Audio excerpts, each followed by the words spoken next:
So again, good morning to everyone, those here in the hall and those at home online. It's good to be back. As many of you know, I've been away for a good part of June, July.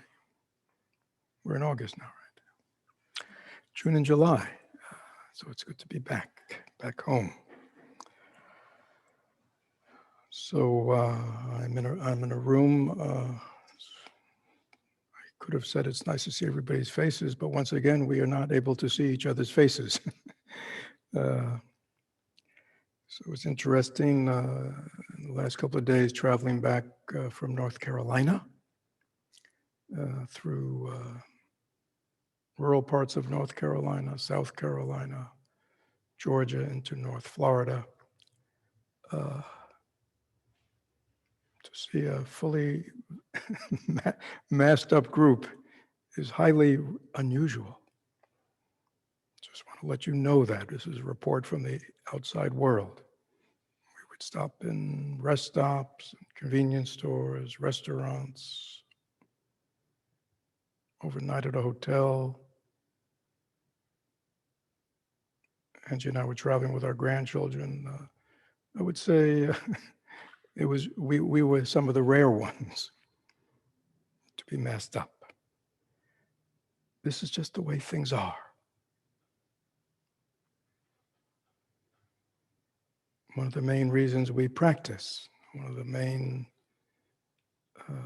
supports the Dharma gives us is the ability to live in a world that we can't control, to live in a world that is primarily governed by the law of impermanence. Nothing is stable, everything is changing. To live in the world where that change is occurring according to causes and conditions, again, most of which are far beyond our individual control. So in the face of that, instability and permanence, and accepting that sickness, illness, disease is part of that mix. Certainly looking at the history of human beings, civilization so-called, epidemics, pandemics, wars, violence, climate changes are part of the mix, isn't it? So how do we, I think our challenge is how do we live in the midst of this world that we cannot control? We cannot bend it to our will. We cannot make it what we want to think it should be. Right? How do we live with a mind that is peaceful, a mind that is stable, a mind that is open, a mind that is wise, a mind that is kind and compassionate, right? That's our challenge. So we have to find the middle way. And once again, we thought we were coming out of this pandemic, and now we are sort of masking up again, but because I think the vaccination, hopefully we won't get back for many of us to where it was, even though for some people it is. Again, we have to find the middle way. The middle way is not the way of heedlessness. It's the world of sanity where we listen to the medical experts and implement their suggestions. But at the same time, we're not afraid. We don't hide unless we're told to. But fortunately, we are not there yet. So it's very important, as followers of the Mahayana Buddhism, the way of loving compassion, our attitude is always the higher good, the well-being of all. So, we have to find that middle way, again, where we're not just listening to our thoughts. Many of us have thoughts that tend to go into fear, anxiety, worry, despair, depression. That's the world of self. Looking out at the world and not happy that it can't control it, can't make it be the way we want it to be. Right? We want to live in the world of reality, the world of facts, and be able to deal with the world, again, in a way that is intelligent, wise, compassionate, and always for the greater good. I happen to believe that coming together like this, even though we're masked, is for the greater good. So we don't feel isolated. We don't feel alone. We're in this together. As I say, until the instructions come down, everybody, into their bunker, which again, fortunately, we are not there yet. There's no need to get into our personal bunker and turn away from our fellow human being. I mean, we are here for others. But I think you know all that. Anyhow, it's good to be back. And so in thinking about teaching today, lots of Dharma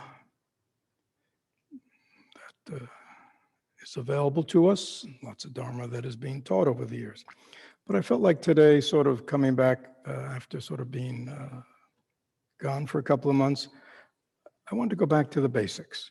And there's no more basic Buddhist text than the Dhammapada, which I've referred to over the years. It was probably 50 years ago, probably the first Buddhist text I ever read. There weren't too many around those days. The Dhammapada is not a sutra of the Buddha. It's in the Pali Canon, the earliest collection of teachings, but it's not a sutra. It's not purported to be a talk the Buddha gave. It's really a collection of his teachings in brief, like one sentence, two sentence. So it's really a compendium of the Buddha's Dharma, broken into chapters. So I'm starting with the first chapter, which is probably the most well-known on these 10 things. And there are many translations. As I've said before, it is very fascinating to compare translations. And while you see, they seem to be talking about the same thing, the emphasis is different, the terminology is different. So we always have to remember that that unless we're getting almost a word for word, character by character translation, which then doesn't read well, which loses the whole flavor of the verse, of the poetry. That's much more academic, but most translators are trying to put it into the vernacular that it could be understood, and that, of course, means making choices. So I think it's important that, like in our community, we have these 3 paths that kind of develop out of each other: the mindful living path, the Dharma path, the wisdom path. But all of them participate in the basic Dharma, the basic truth of the Buddha's teachings, of how to live in this world in harmony with things. In harmony with things means in harmony with everything. The good and the bad, the wanted and the unwanted. This is to live in harmony. To only live in harmony with what we want and to reject what we don't want is not living in harmony. Right? To live in harmony with nature is to accept the full breadth of the seeming chaos of nature. And yet it is unfolding according to its own laws, its own causes and conditions. To live in harmony with nature, with the natural way, is to accept everything as it is and to be at one with it. In Chinese Buddhism, this is called the Tao, the way. Right? To be in harmony with people, in harmony with things, in harmony with the unfolding of situations, not to stand apart, not to accentuate the difference. Okay? And when we enter the harmony of life, which is not just, the harmony of nature, but it's also of everything in our daily life and the people of our life and the situations we're in, can I not separate myself, but enter into it fully? And within that fullness of acceptance and that fullness of living in life, I navigate it. It's not like it's not like I jump into the river and I take me wherever you want to go, right? Take me into the calm places, take me into the rapids. No. In the river of life, we navigate, right? We make choices. We move this way or that way. But we accept we're in the river. We accept the reality of the river. We accept the reality of life. We accept the reality of the unfolding in the so-called external world and in our own internal world. We want to be in harmony. So, first verses.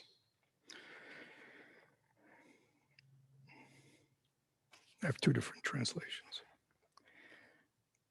Mind precedes all mental states. Mind is their chief. They are all mind wrought. So this is like, okay. This is a very clear statement of Dharma. Why it gives importance to the mind. This is where the Buddha begins. The mind and mind states. So all our mind states, our good ones, our bad ones, our wanted ones, our unwanted ones, are all arising, proceeding from this mind. Right? None of that is permanent. Mind states aren't permanent, thoughts aren't permanent, right? But they are all coming from out of the mind. They are fashioned, they are conditioned by the mind. If with an impure mind a person speaks or acts, suffering follows them, like the wheel that follows the foot of the ox, the famous wheel of the ox cart. Probably now would be like of the car or something. Then everyone knew ox carts. Right? So in the same way that the ox is pulling the cart and the wheels just keep turning in the direction set by the ox, right? All our mind states, and then our actions of body, speech, and mind follow from that. Mind is the chief. This is why mindfulness, we are the Florida community of mindfulness. Mindfulness, being aware of, being mindful of, is probably our most fundamental practice. And obviously what the Buddha is saying here, we need to be mindful, aware of our own minds, because this is what's conditioning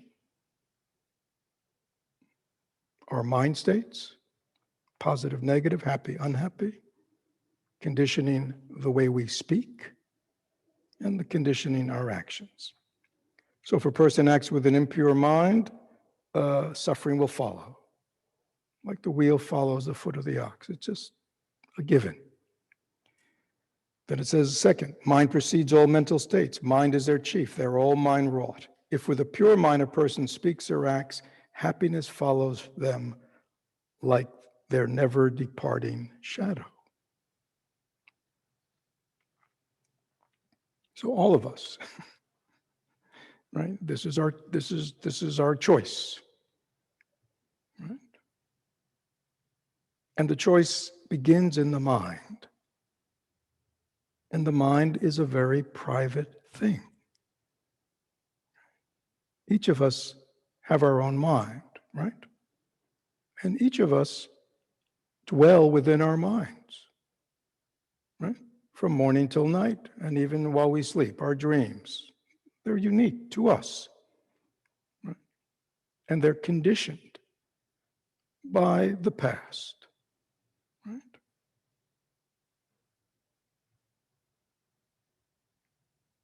So in this uniqueness of our own mind, we have to be mindful. We have to be self-aware.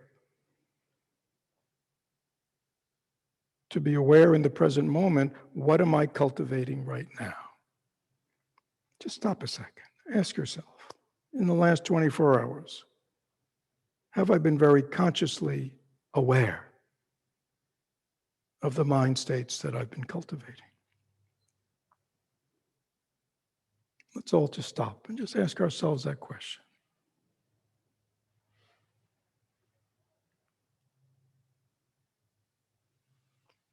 It's not only what thoughts pop up or mind states pop up, but then what do I do? Have I been aware? So when positive mind states pop up, I'm very conscious. These are what I want to cultivate.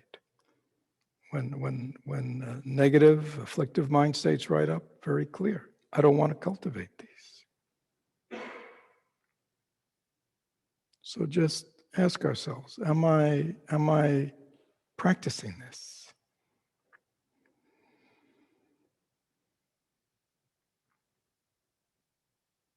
Whatever your criteria is.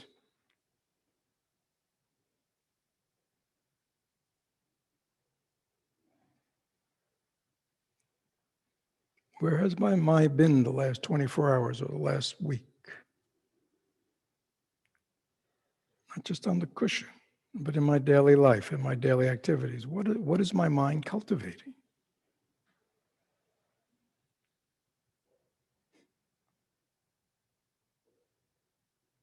It's very important that we see there's a direct relationship between these mind states and the mind that's producing them and these thoughts and the way we are in life, the way we feel, the way we act, the way we relate, the way we perceive others, the whole deal. It's all going on in our minds.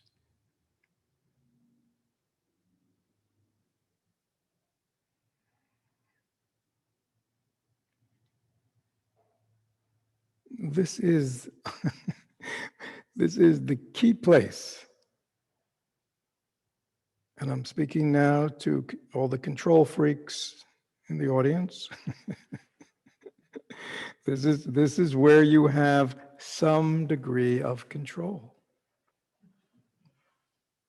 I mean, that's what the meditative practice is all about. How can I begin to gain control of my own mind? I'd love to control everybody else's minds, but they don't seem to go along. They just don't seem to be very supportive of me controlling them, right? I mean, of course, it's their loss. We know that, but yet these are one of the things we have to accept. So at the end of the day, we are left with this fundamental insight. The one thing that I have some degree of control over is my own mind, the action, and my speech, and the actions of my body. So this is why I think, this is a text with many, many, many verses, but this is the first one. I think it's very profound that this is where they start. It's very empowering, right? It's not talking about deities outside ourselves. It's not talking about anything outside ourselves. Right?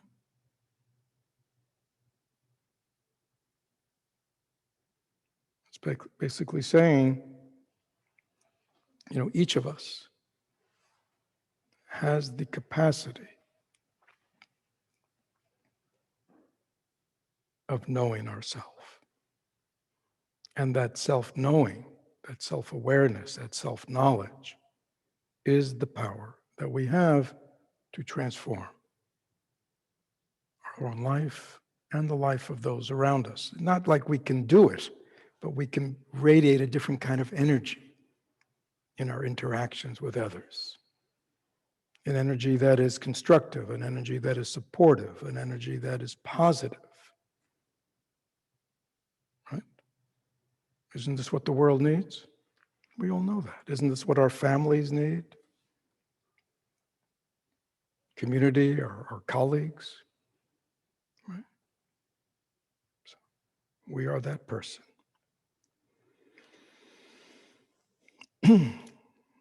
He abused me, she struck me, he overpowered me, he robbed me. These who harbor such thoughts do not still their hatred. So, a little extreme. I would reinterpret it, much more daily life. Most of us on a daily basis are not dealing with people who abuse us, strike us, overpower us, and rob us. Right? But the message is the same. We all harbor anger and resentment to people. People that are close to us and people who we just read about or hear about. Right? We are angry at them for the way they are. We might even hate them. To hate someone is to really wish bad things for them.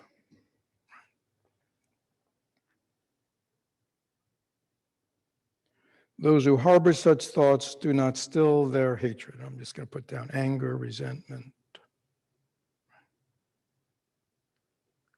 This is our great contradiction, isn't it? If we ask us, would we like to be free of anger? Would we like to be free of resentment? And most people would say, yeah, that'd be wonderful. Those mind states, they don't feel good, do they? And they sticky and they stay around and they pervert our relationships. And yet, what? We still harbor these thoughts and we still cultivate them.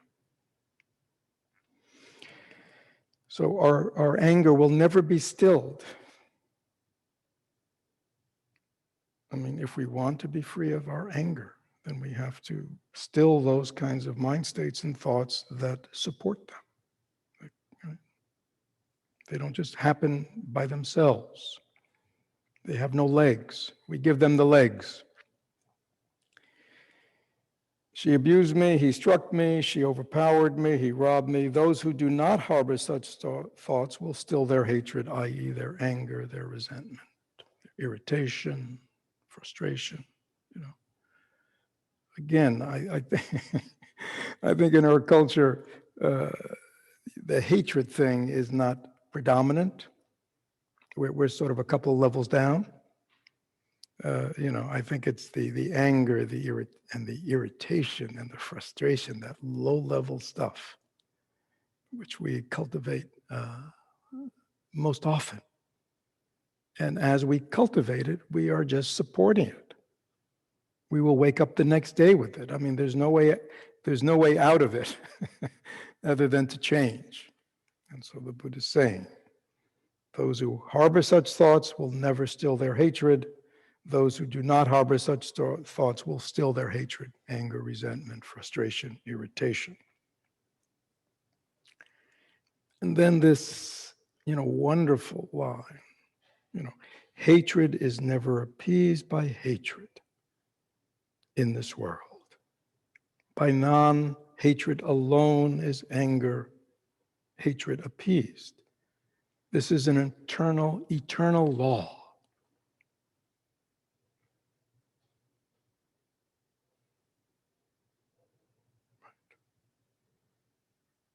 So now he uses the word, the world. Wouldn't we love a world that would be free of violence? Most people would say yes. A world where people don't hate each other. Groups don't hate each other. Countries don't hate each other. Religions don't hate each other. People of political persuasions and all philosophies. People hate each other. Right? so common these days.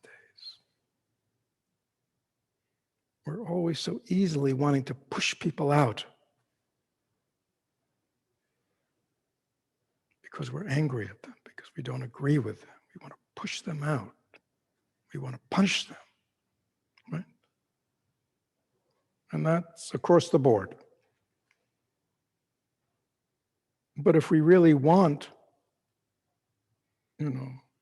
anger, hatred, violence to cease, then we have to what? As the Buddha said, by non-hatred alone is hatred appeased. This is the law eternal.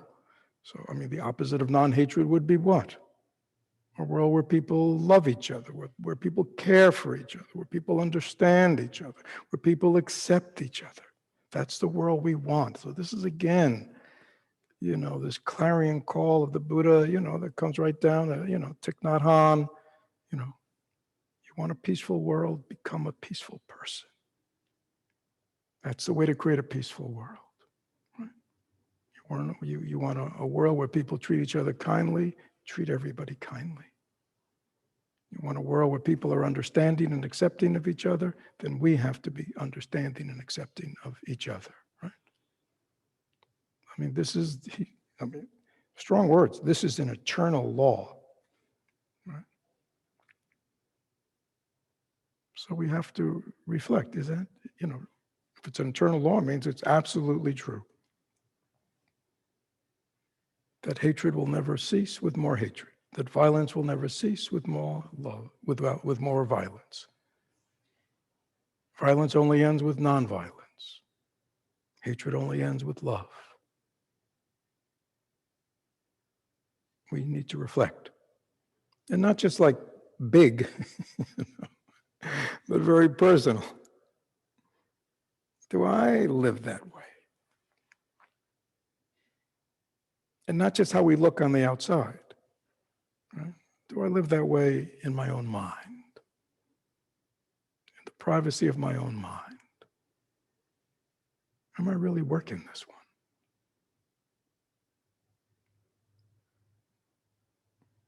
When do we work it?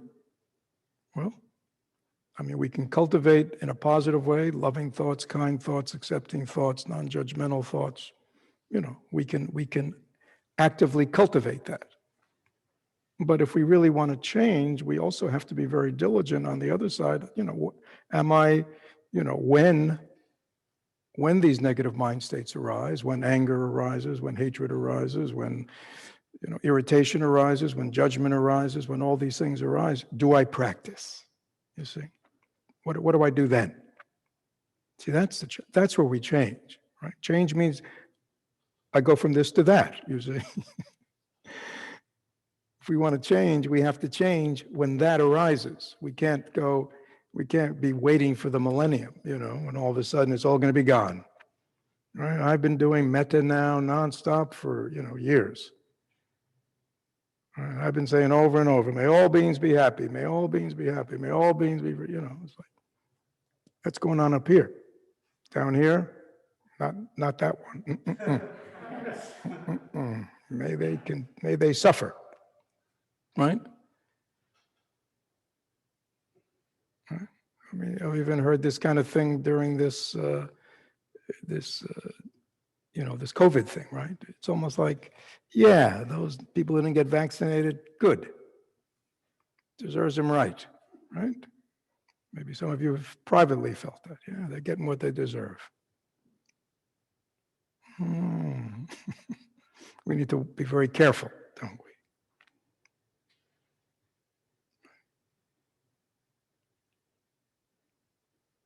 People only change when they change.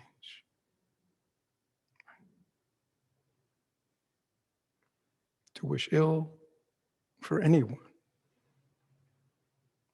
is to acknowledge that others are allowed to think ill of us.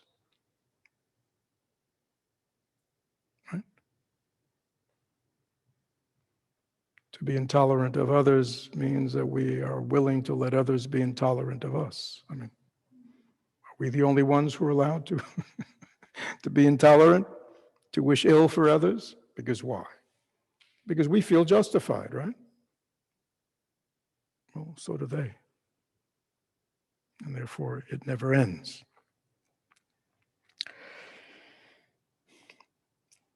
And then the next one says, there are those who do not realize that one day we must all die. But those who do realize this settle their quarrels. Very, this is there. You see how simple these are? So, and also one of the reasons that this text is treasured, because they can be memorized. Yeah. Right? Those who do not realize that one day we must all die. There are those who do not realize, but those who do realize this settle their quarrels.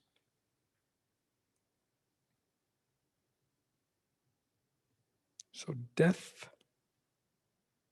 and we know in Buddhism we are very acknowledging of death, very accepting of death. We understand that's just part of the mix of being born is to die. And we, while it's a surety that we're all going to die and that everyone's going to die, the time and place and the cause, that is what it's unknown. Those are the only unknowns. But death is coming to all of us. But that awareness, I think, is a very important thing to remember, because it puts things in perspective.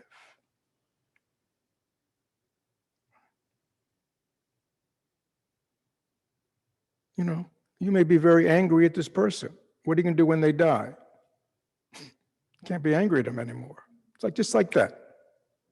I mean, people can stay angry at people who are dead, I should. But you know what I mean? It's all the quarrels we have with people, the misunderstandings we have with people that we cling to. And just think, I'm going to die. What am I holding on to? They're going to die. This is, as the Buddha said, he said it's the elephant in the jungle, that because it has the biggest footprint. We'd probably say in modern times, death is the elephant in the living room, right? It's there. It is so life-changing, and nobody talks about it. Nobody acknowledges it.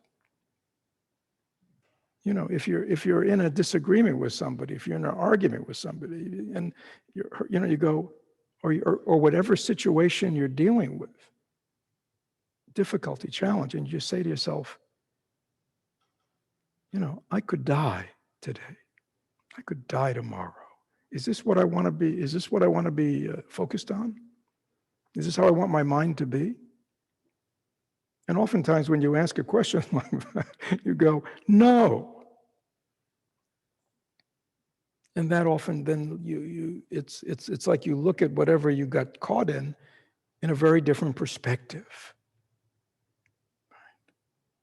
So the meditation on death, the meditation on impermanence, is very central as a reflection that wakes us up. In many ways it wakes us up. Not just in the situation with another person, but what am I doing with my life?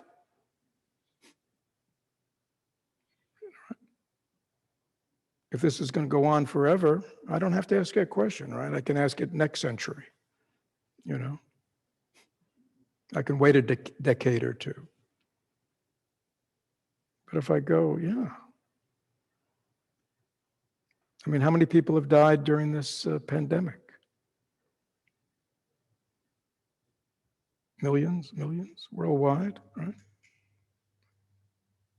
How many people 2 years ago, thought that they're going to be dealing with this? No one. And yet here it is.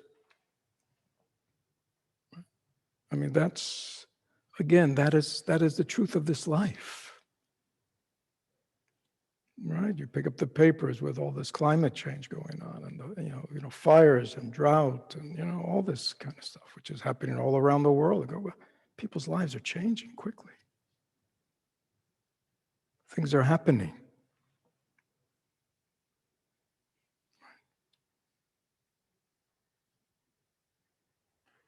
How can I use this to kind of wake up to what really is meaningful in life? There are those who do not realize that one day we must all die, but those who do realize this settle their quarrels. So please, if you're in a if you're in a quarrel with somebody now, in a bad place with somebody now, family, friends, whatever, go home and settle it. We're all impermanent. These quarrels, most of them are what?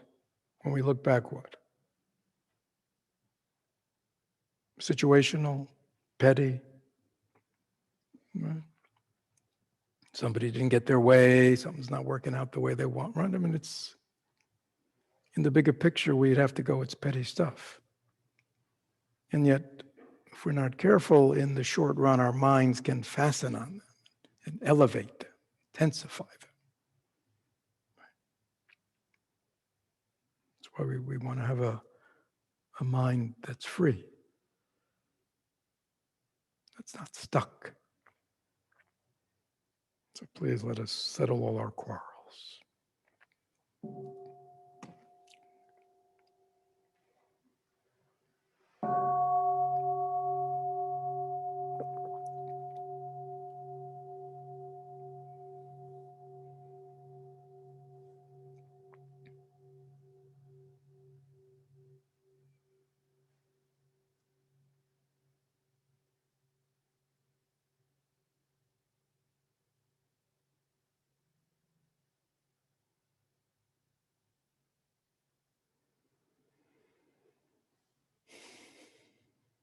We'll have time at the end for questions and discussion. Just as a storm throws down a weak tree, so does Mara. Mara is the in ancient India. Mara is the kind of representative, the symbol of delusion, the delusion of self. Remember, it was in the in the Buddha's life. When he was sitting under the Bodhi tree,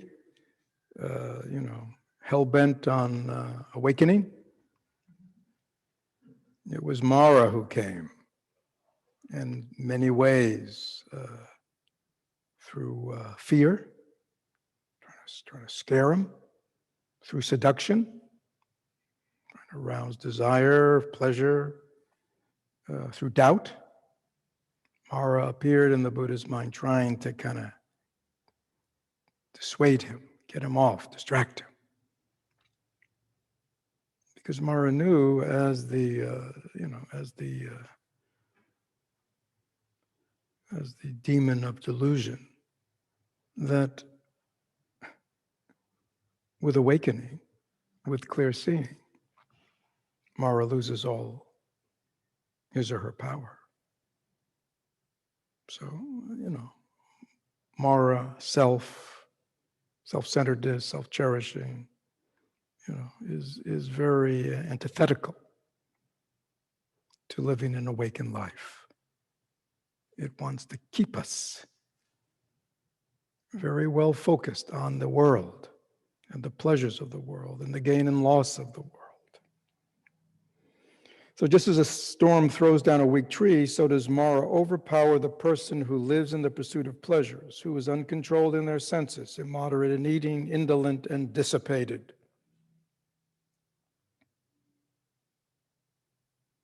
So we have to be careful. We might say, well, that's not me. If there's one thing I am not dissipated. And I'm not indolent. Sometimes I am a little immoderate in my eating sometimes, but not generally. Uncontrolled in the senses. What does that mean? We all have senses. We see, we smell, we hear, we all have senses. Uncontrolled, which means we are monkey see, monkey do. Right? We're just looking, feeling, just grabbing, very distracted. Our sense experience is always pulling us this way and that. It doesn't mean we don't have sense experience. It doesn't mean the sense experience, to have sense experience is bad. It's not. It's very normal. It's very human, but it's uncontrolled. We're just lost in it, endlessly pursuing sensual experiences. And obviously we are endlessly experiencing sensual experiences that are pleasurable, right? We're not pursuing, hopefully, sensual experiences that are unpleasurable. So it is this, this uncontrolled descendants, this living just for pleasure, etc. Endlessly indulging. He's calling, we are like a weak tree. So when the storms of life come through us, we're just knocked around. And many people find, why is it that, things get a little more intense or run into some kind of obstacle or challenge or some kind of, I get so easily thrown off. I get easily swept away. I'm not rooted. I'm not rooted. It's because of this. Just as a storm cannot prevail against a rocky mountain, so Mara can never overpower someone who lives meditating on the impurities, who is controlled in their senses, moderate in eating, and filled with confidence and earnest effort. So this should feel good. Oh. Yeah, I know what it's like to be swept away by emotionality. I know what it's like to be swept away by my thoughts. I know how it's like to be swept away by fear or anger. I know what it's like to be swept away by desire and longing, to be, swept away by dissatisfaction. I know how easily it is to be swept away. What can I do? Well, meditating on the impurities really means reflecting on these things that I find so attractive to see that fundamentally it's not like they're impure, like they're dirty or covered with manure. They're impure in the sense that they don't lead to pure mind states. They don't. A pure mind state is a mind that is happy, that is wholesome, that is, that's in harmony, that's balanced. So that's a pure mind. Doesn't mean only have pure thoughts. Right? It's good to have pure thoughts, but it's not that extreme. Purity is like a mind of well-being. A pure mind is a mind that has been freed of a lot of the impurities, which means all these kinds of things that pull us. I don't live just for pleasure. I don't live just for gain. I don't live just for myself, selfishness. I'm not in this just for me. Right? My mind is pure. I see the needs of others.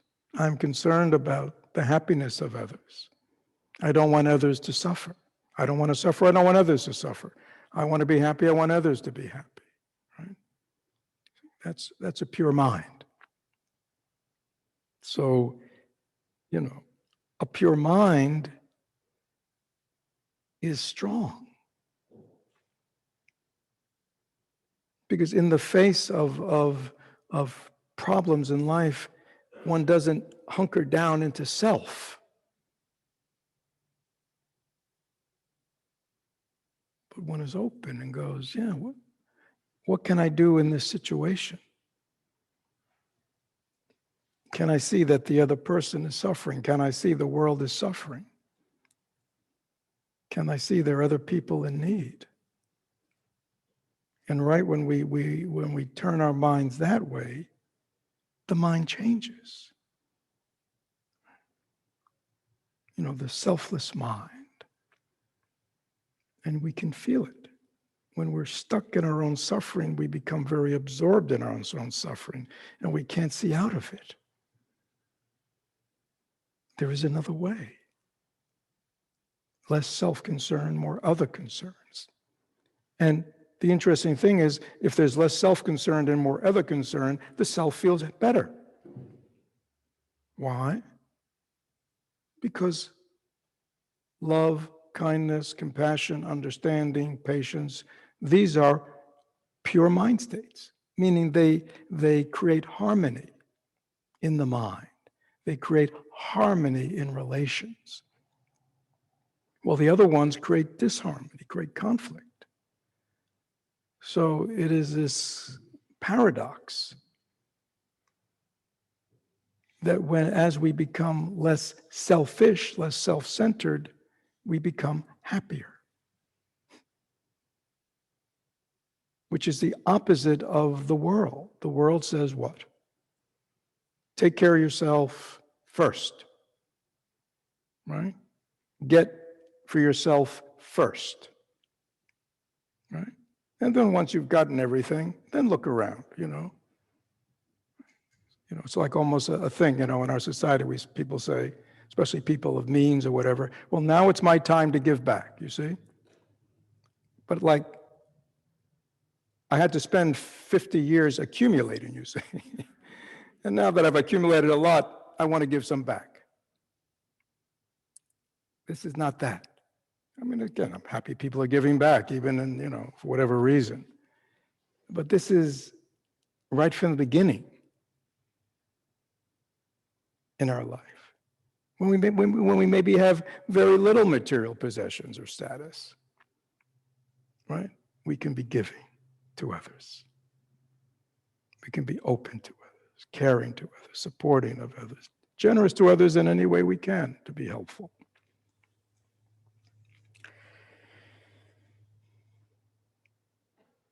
And then the next ones are more for monastics. Talks about the monks. Whoever being depraved, devoid of self-control and truthfulness, should don the monk's robe or the nun's robe, they will surely not be worthy of the robe. So it's a very interesting thing that right then the Buddha is teaching, just because you put on a yellow robe, you have the monastic robe, you are not worthy of it. If in your mind and your actions you still are depraved, devoid of self-control, truthfulness. But whoever is purged of depravity, well established in virtues, and filled with self-control and truthfulness is indeed worthy of that robe. So that's very important, right? And I think that's very important that we hold, in this case it's monks, monastics, but I would say we hold all people who hold themselves up as some kind of spiritual religious leader of some kind, we should be very attentive to their character and expect, as the Buddha expect, that they are actually living, right, what they are looking like outwardly, right? So, it's not that hard if you're a good actor, or if you've taken high school drama, right? It's not that hard to, take on the role as what? A spiritual person. Right? It's a role, right? I'll learn the words, I'll learn the look. It's like learning your lines. I don't know. I kind of get it. And so, this is very wonderful that the Buddha, right from the beginning, his instructions, it's not about the yellow robe. It's not about the title. It's about your mind and how you are and how you act. So this is important for all of us.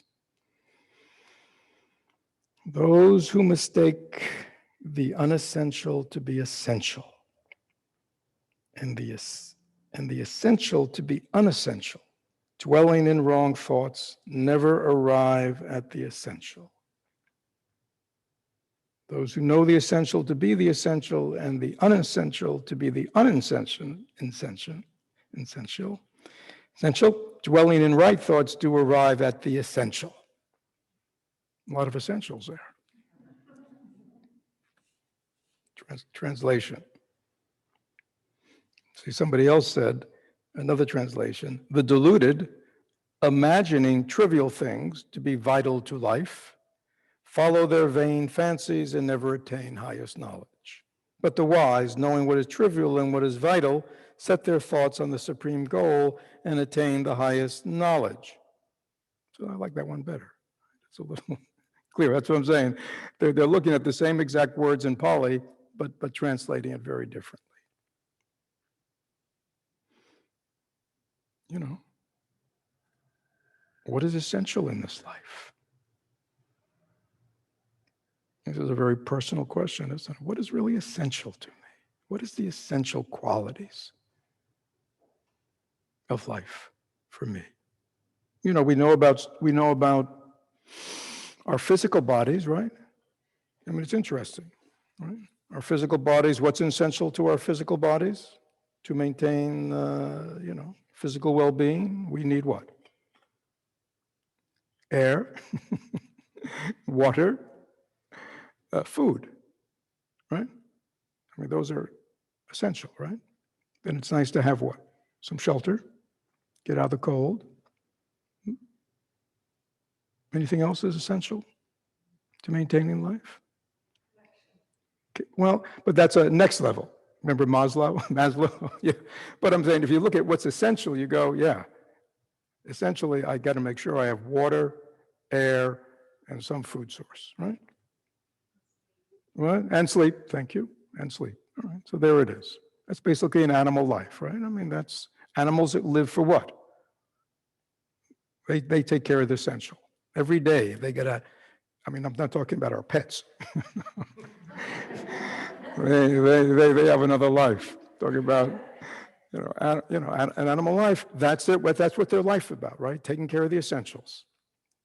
They're consumed with it. But they also have connection. Now we know some animals are very social, and some animals aren't. Right? They're loners. They're predators. They find their own way. So again, we have a body. So we have, there are some essential needs for our body.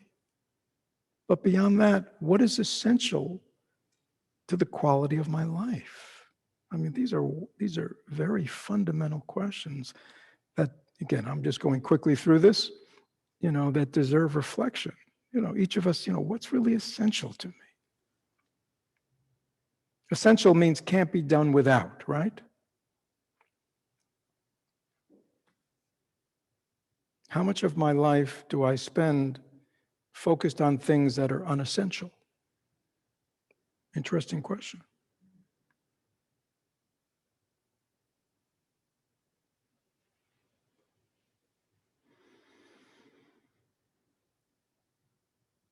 Let's just stop a second. I think that's a good question. I'm going to ask that of Fred.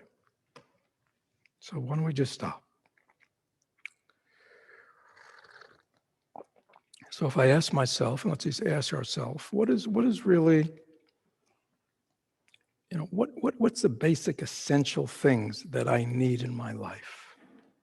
Physical, social,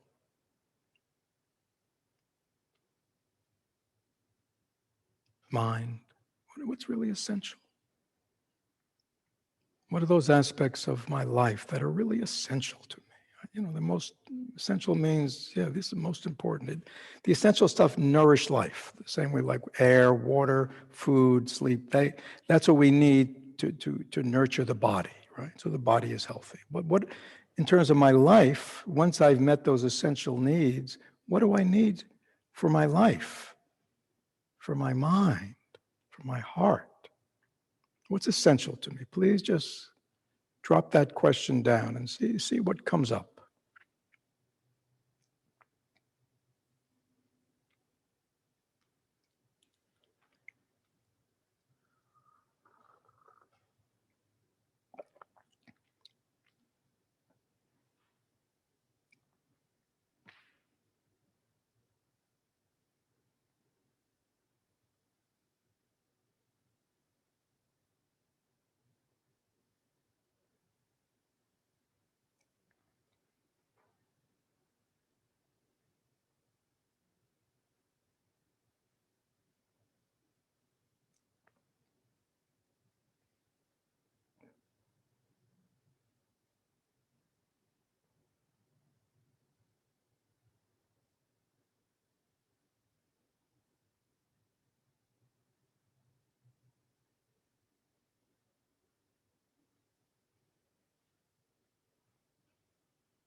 What is essential to me?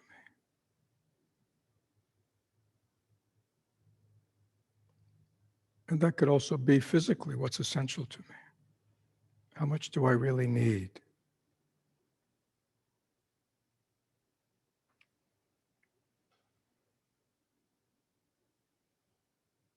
Does every child need their own bedroom? Is that essential?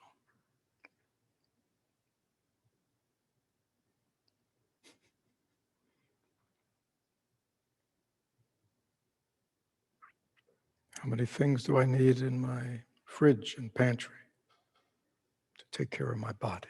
What's essential?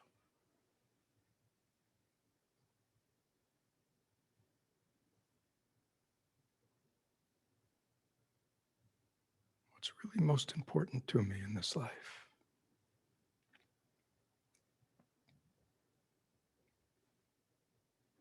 And then, of course, the question becomes, when I look at what I say is essential, most important to me, especially for my life, my mind, my heart, the question is,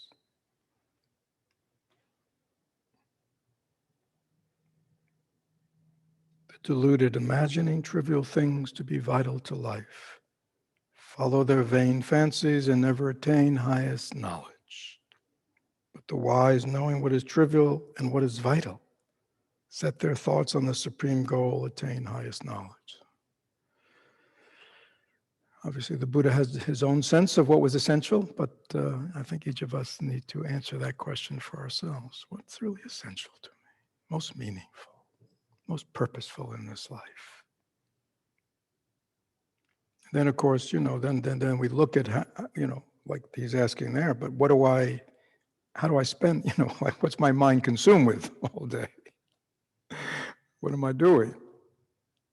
And are they congruent? You know what I'm saying? If this is most essential, then as essentially I'm spending most of my energy, most of my life in supporting that which is essential. Or am I not? It's a challenge to us. And we all have different circumstances, we all have different stages of life. I mean, we understand that. But it's important that we never lose sight of what's essential to us. What gives life real meaning?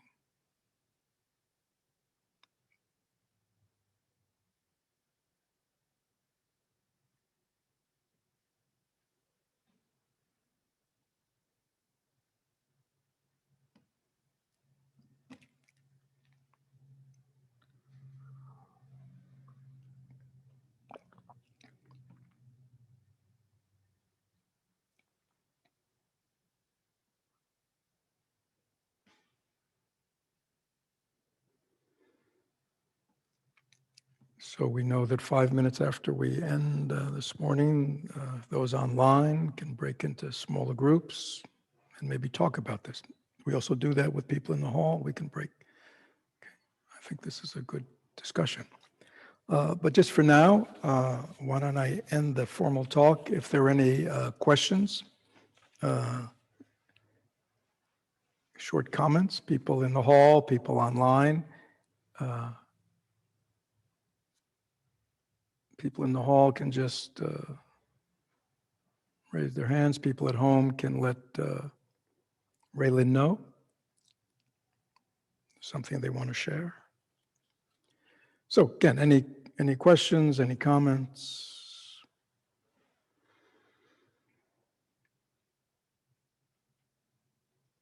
The floor is open.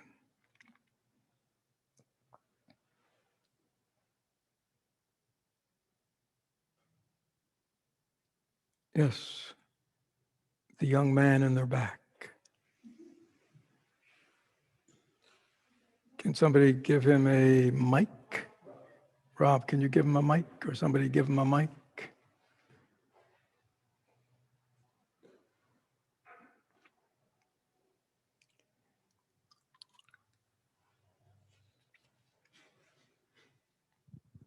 So recently, I've had an opportunity to become aware of two things that I have spent a lot of time pursuing in the past, and even in the recent past.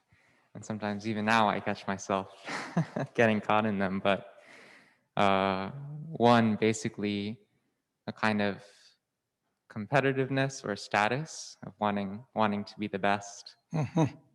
And another one is in the intensive for MLP, we're studying the four nutriments, and we're talking about edible foods. And I realized that I can have a lot of fixation on my body and getting it what I think it needs. So I appreciated you asking the question about physically, what do I need? Because I realized that, yeah, it can take so much of my mind space during the day, just thinking about getting enough to eat and will I have enough sleep and things like that. And obviously good to take care of your body, but it was just obsessive. Mhm. And also with the status and like wanting to be the best thing, it's really interesting to reflect on that and whether it's really essential. Like, do I really need to be the best? Does that really make me happy? Mhm. And what would it be like if I just let go of that? Like, what would my Mhm. relationships be like? It's really, when I can reflect in that way, right now, a lot of it's just being mindful of it when it comes up, not acting on it. But it's very liberating to imagine that kind of different way. Yeah, so thank you. So this is very, again, we need to reflect. We need to reflect on our life. This is, we can't just, to be mindful means to be aware of. And so we need to be mindful of these choices and this criteria in our life. That's essential to the practice, especially as lay people. We're not living in caves. We're not, devoting ourselves 14 hours a day to meditation. We are actively in the world, right? And the world is a conspiracy of superficiality. Okay? Is that clear? That's just the way it is. This world is just honestly just trying to tell us, pay attention to they don't even want us to think about what's essential, right? Only think about how much more you can get, how much more status, how much more respect, how much more money, how much more fun, how much, always want, don't ask the deep questions. Right? So yeah, it's good, just to kind of, it's not like neurotic, kind of like every day be challenging everything, but to kind of step back from our life and go, yeah, let me look at that. It seems so right. You know what I mean? But now when I look back at it, yeah, what am I doing? Where is my mind during the day? What am I focused on? And are the things I'm focusing on really going to give me happiness? Like you say, being the best of. Yeah. So let's say you win the match. Then it's over. What a disappointment. Right? I can't stay in that sense of the best. Everything is temporary. So you realize, gee, if I'm always having to endlessly reaffirm because I never get any real satisfaction, what is satisfying? Is there another way of connecting with human beings that is not about, winning or being the best or being most popular or, right? That's like junior high school, right? Some of us never grow up. We want to grow up. And the Dharma is one helpful way to help us grow up. And we see these parts of ourselves that are still immature. Now, again, because that's where we grew up. It's funny, and then I'll end. I just spent really, even though I was with my grown children, a lot of the last couple of weeks have been with my grandchildren, right? And I realized to be with your grandchildren like in their world, is to enter a world where there's no Dharma. Right? They're just kids, they're all about what? Me. It's like, it was just very interesting. I mean, it's like, yeah, they're all about me. And life is about, getting their needs met. And when their needs are met, they are happy. When their needs aren't met, they're unhappy. Right? And they're all, they always want the food they want to have. They don't want, I mean, it's just like, I thought, wow. See, with kids, it's kind of, I don't know, you have a different way of looking at it. But I realized this is like the adult world, except they're just little, you see, and unformed. But this is most people. There's no insight. But we understand they don't have insight. They are learning. So you're trying to help them gain some insight. But you realize, no, they're just in a world devoid of wisdom. They're children, right? And you think, wow, that's really not what's going on out here. Anyhow, just an observation.